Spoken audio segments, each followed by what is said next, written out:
पहले दिन हमने बात की बुरी नज़र से कैसे बचें, क्या क्या सोल्यूशन है। दूसरे दिन हमने बात की ब्लैक मैजिक के बारे में कि कैसे ब्लैक मैजिक आपकी लाइफ को इम्पैक्ट करता है, कैसे आप ब्लैक मैजिक से बच सकते हैं और क्या क्या तरीके हैं उसके। अब ब्लैक मैजिक कई तरह का होता है जिसको विचक्राफ्ट कहते हैं। जो हमने सेकेंड डे पे बात की वो काफ़ी हद तक विचक्राफ्ट को, जो शमशानी टोटके हैं उनको ठीक कर सकते हैं। फिर आते हैं एडवांस लेवल जो ब्लैक मैजिक है, जो बहुत स्ट्रांग होता है, जिसको ब्लड मैजिक भी कहते हैं। जैसे एक रिचुअल आपने देखा होगा बहुत बार कि काली माता को एक किसी के नाम की बलि दी जाती है। अगर आप युद्ध करने जा रहे हैं तो आप बलि देते हैं ताकि आप देवी को प्रसन्न कर सकें। उससे आप फिर किसी के वध की मनोकामना मांगते हैं। खून से देवी का अभिषेक किया जाता है। वो ब्लड मैजिक। उसके बाद there's a paranormal thing to it। अगर आप इस्लाम की बात करो तो इस्लाम में बहुत सारे, कुरान में बहुत सारे, हदीस में बहुत सारे जिन, प्रेत, अलग अलग तरह की स्पिरिट्स मेंशन्ड हैं जिनको इंसान कंट्रोल कर सकता है अगर उनको सिद्ध कर लिया जाए तो, या फिर उनको कुछ दिया जाए तो, उनकी फीस दी जाए तो। और वो सिद्ध करने के बाद कुछ होते हैं अच्छे जिन। 4 तरह के जिन हैं जो सबसे ज़्यादा करीब में मिलते हैं, वो है इफरित जिन, जिसका अगर आपने पॉडकास्ट सुना तो उसमें सुना होगा कि इफरित जिन को एक श्राप है कि वो जैसे हैं वो आग से बनते हैं तो सेक्स नहीं कर सकते and they are very lustful. अब वो जो लस्ट है वो किसी इंसान की बॉडी में आते हैं, पूरा करते हैं, और इंसान जो मांगता है उसको पैसे, धन धान्य से भर देते हैं। चीज़ों को साफ करते हैं आपके लिए, काम करके देते हैं आपको। जो वो जिन है इफरित जिन, आसाराम बाबू के पास भी था, जो हमने शुरू में बात की थी उस पॉडकास्ट में। इसीलिए बहुत लोग बहुत पैसे भरते थे।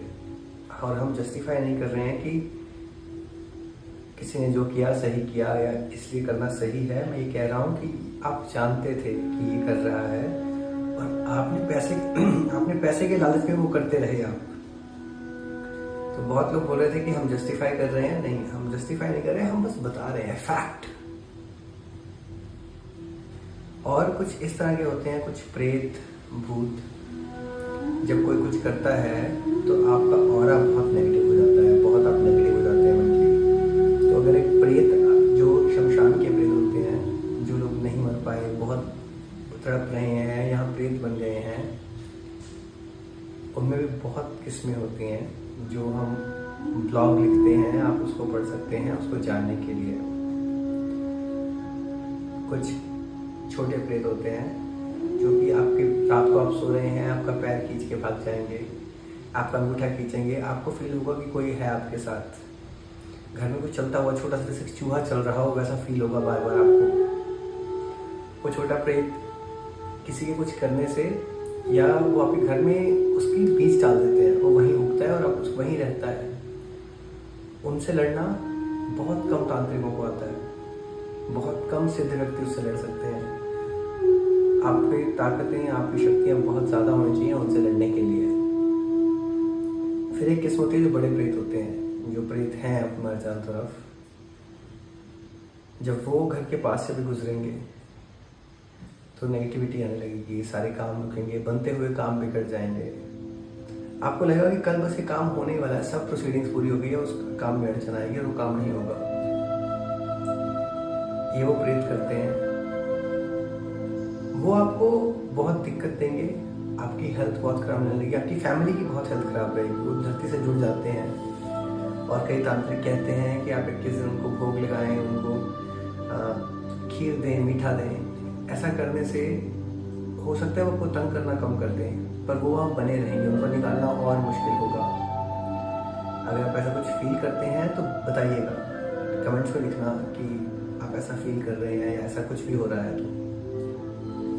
तीसरा, आजकल पहले बहुत कम मिलते थे, अब ब्रह्म राक्षस जो ब्राह्मण थे जीते हुए और वो वासनाग्रस्त थे, नेगेटिव थे और उनकी मौत के बाद वो राक्षस बनते हैं, उसको ब्रह्म राक्षस कहते हैं। और ब्रह्म राक्षस के बारे में यदि आप जानना चाहें तो वो आपके कंधे पे बैठता है, आपको एक साइड दर्द होगा, आपका फेस और टिल्ट हो, जब ब्रह्म राक्षस आप पे आएगा तो आपको लगेगा कि फेस की शेप थोड़ी टिल्ट हो गई है आपकी, और किसी प्रेत में ऐसा नहीं होती।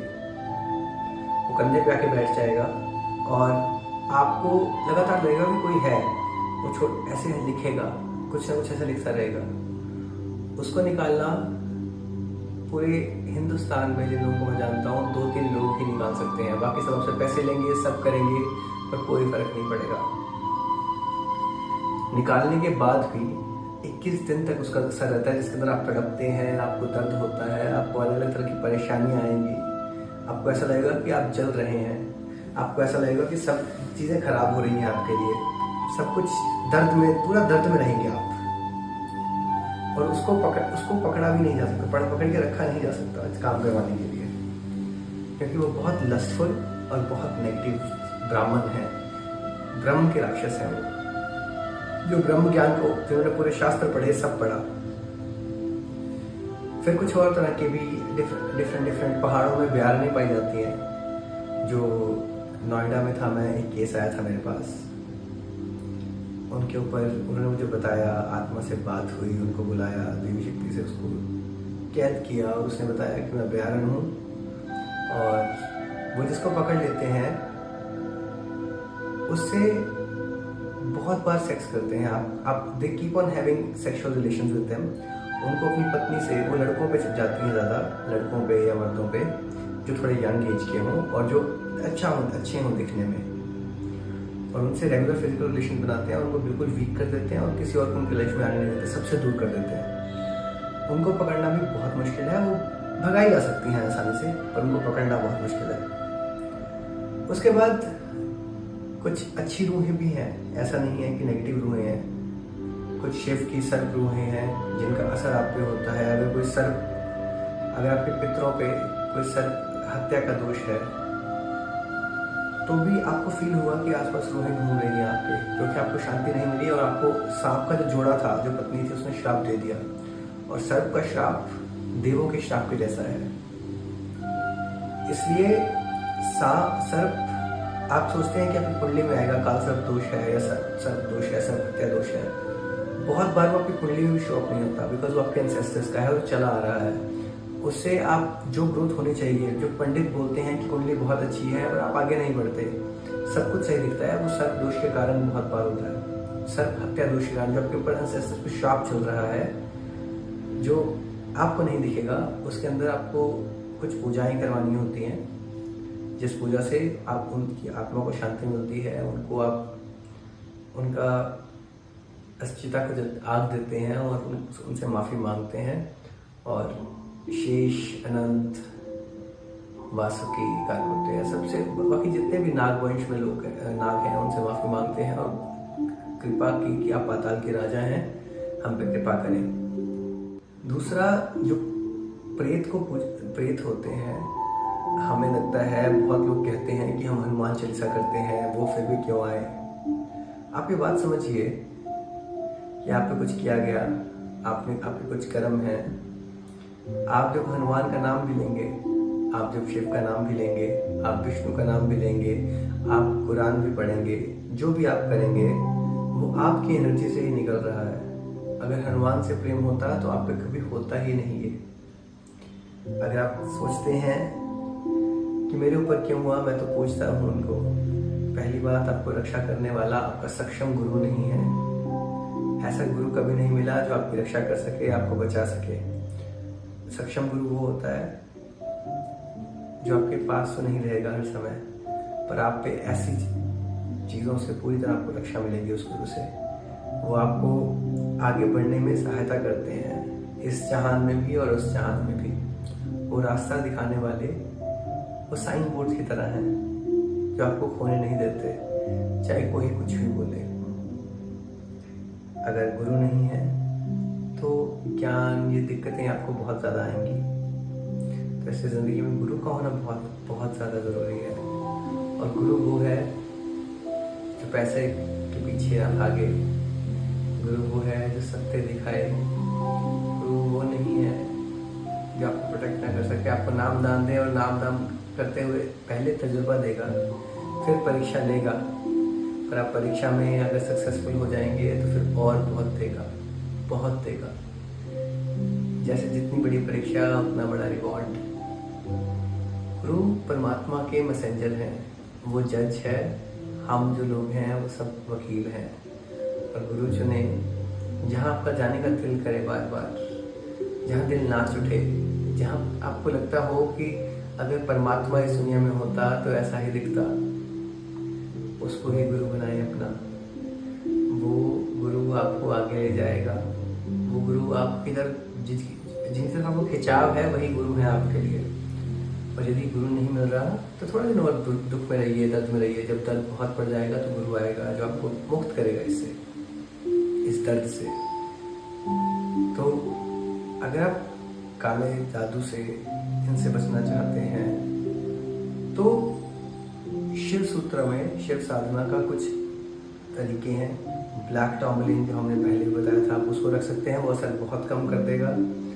अपने घर पे यदि आप रेगुलरली गूगल और लबान की धुनी करते हैं तो उसका असर कम हो जाएगा काफ़ी। अगर आप पूरी तरह से ठीक करवाना चाहेंगे तो उसके लिए कुछ पूजाएं, कुछ चीज़ें हैं कि अगर छोटा मोटा कुछ है तो वो तो ठीक हो जाएगा अपने आप, आपको कुछ नहीं करना उसके लिए। आपको जितना ये करेंगे, आप शिवलिंग पे हर सोमवार को जल चढ़ाएं, मुस्लिम है तो आयतुल कुर्सी पढ़ें, बहुत असर मिलेगा आपको, बहुत असर देखने को मिलेगा।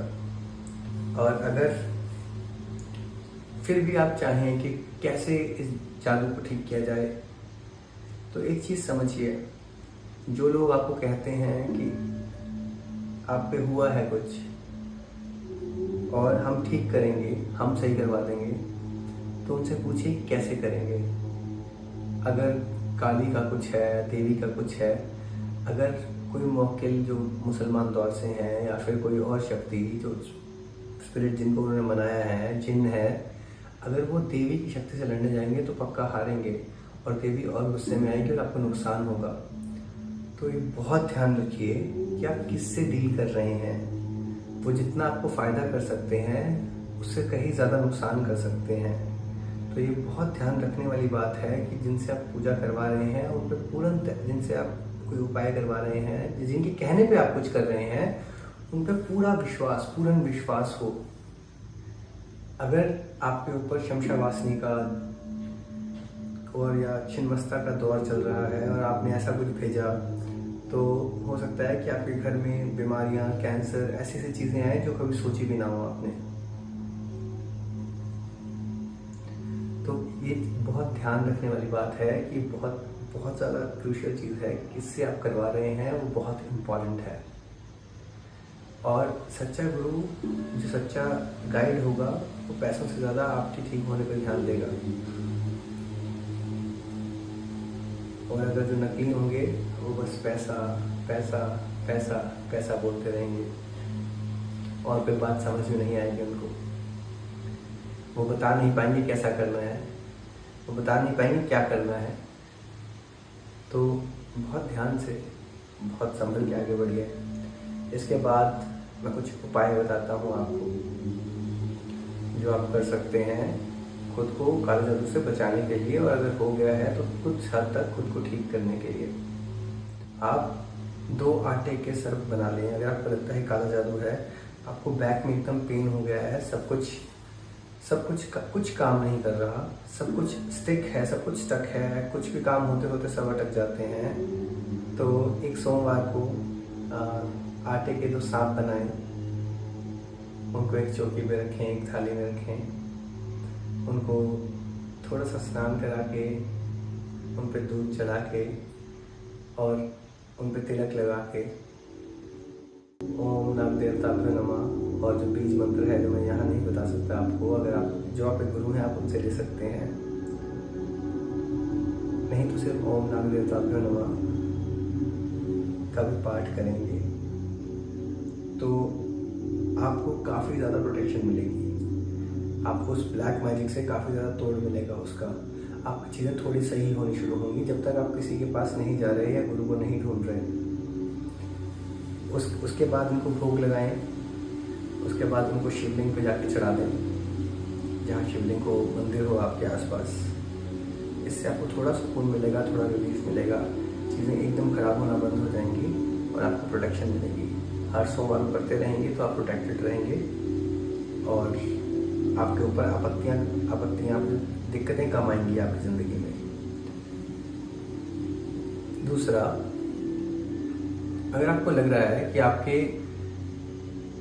हेल्थ पे कैंसर हो गया है जो नहीं होना था, जो 3rd स्टेज है, जो 4th स्टेज है, जो आपको लगता है कि ये चीज़ मुझे नहीं होना चाहिए था फिर भी हो गया है और लगता है किसी ने कुछ किया हुआ है, तो खुद का अभिषेक कीजिए। सबसे पहले एक टब में या फिर कुछ भी बाथ टब में या फिर एक ऐसी जगह पे जहाँ पानी का ड्रेनेज हो, खुद के ऊपर किसी को हेल्प ले सकते हैं।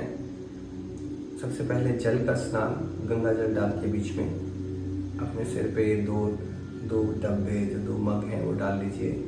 उसके बाद दूध का स्नान, दही का स्नान, शहद का स्नान, पंचामृत का स्नान, और उसके बाद जब पूरा स्नान हो जाए तो दाल चीनी डाल के इसके पानी डाल के दाल चीनी डाल के उससे धोइए। उसके बाद पानी में काला नमक डालिए, हिमालयन सॉल्ट डाल सकते हैं अगर अल्टरनेटिव बेटर ऑप्शन है चाहिए तो। उससे एक बार बात लीजिए। उस दिन कोई साबुन मत लगाइए, कोशिश कीजिए कि आप मंगलवार या शनिवार को करें। उसके बाद शाम को हनुमान मंदिर जाएं तो सिंदूर में चमेली का तेल डाल के हनुमान जी के चरणों पे लगाएं और वही तिलक अपने माथे पे लगा लें। आप हैरान होंगे जानकर कि इस उपाय से आपको इतना ज़्यादा फर्क पड़ेगा। आपके पेन्स, आपके दर्द, हर चीज़ें बहुत ज़्यादा कम हो जाएंगी। अगर आपको आर्थराइटिस हो चुका है या ज़्यादा दिक्कतें आ रही हैं तो आप सफ़ेद चंदन के अंदर थोड़ा सिंदूर मिला के मंगलवार को हनुमान जी को चढ़ाएं। चढ़ाने के बाद थोड़ा सा उनके पैरों में लगाकर बाकी वापसी लेके आएँ और अपने घुटनों पे लगा के छोड़ दें थोड़ी देर के लिए। आप देखेंगे कि धीरे धीरे घुटनों में आपको सुकून मिलने लगेगा, शांति मिलने लगेगी। और हर मंगलवार, जिस मंगलवार आप ये करें उस मंगलवार की कोशिश करें कि उपवास रखें। उस उपवास में दिन में 1 बार खाना खा सकते हैं और पूरा दिन में नमक नहीं खाया जाता। उसके अलावा अगर आपको फिर भी लगता है कि और स्ट्रॉन्ग ब्लैक मैजिक है आप पे और आत्माएं हैं, आसपास चलता हुआ महसूस होता है, तो घर के गेट पे गंगा जल, घर के बीच में तुलसी माँ और चारों तरफ ओम नमः शिवाय का 108 बार जाप, हाथ में पीली सरसों लेके ओम नमः शिवाय का 108 बार जाप करके और 11 बार महामृत्युंजय मंत्र का जाप करके घर के चारों कोनों में डालते हैं हर सोमवार।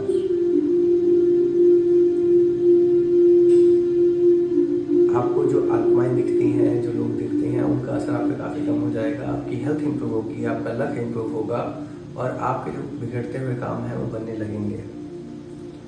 अगर आप चाहते हैं कि पैसे नहीं आ रहे, कर्ज में डूब गए हैं, बहुत दिक्कत आ रही है, तो 11 गोमती चक्र लें। एक लाल कपड़ा लें जिसको एक पाठ में बिछा लें, 11 गोमती चक्र लें। हर एक चक्र को नमो नमो महालक्ष्मी आय नमः 108 बार जाप करके, या आप शुक्रवार कर सकते हैं या आप बुधवार भी कर सकते हैं। और अगर चाहें तो इसको जाप को कंटिन्यू कर सकते हैं अपने पास। हर एक उसका 108 बार एक माला जप के उसके ऊपर तिलक लगाएं, अक्षत चावल फेंकें, उसके बाद फूल चढ़ाएं, लौंग और इलायची चढ़ाएं, कमल गट्टा चढ़ाएं और एक कोड़ी चढ़ाएं। दोबारा नमो नमो महालक्ष्मी आय नमः का जाप करें 11 बार हर एक गोमती चक्र पे। और उस जब लास्ट में आप पूरा 11 चक्रों का कर लें, उसकी एक पोटली बनाएं और घर के दरवाजे पे टांग दें।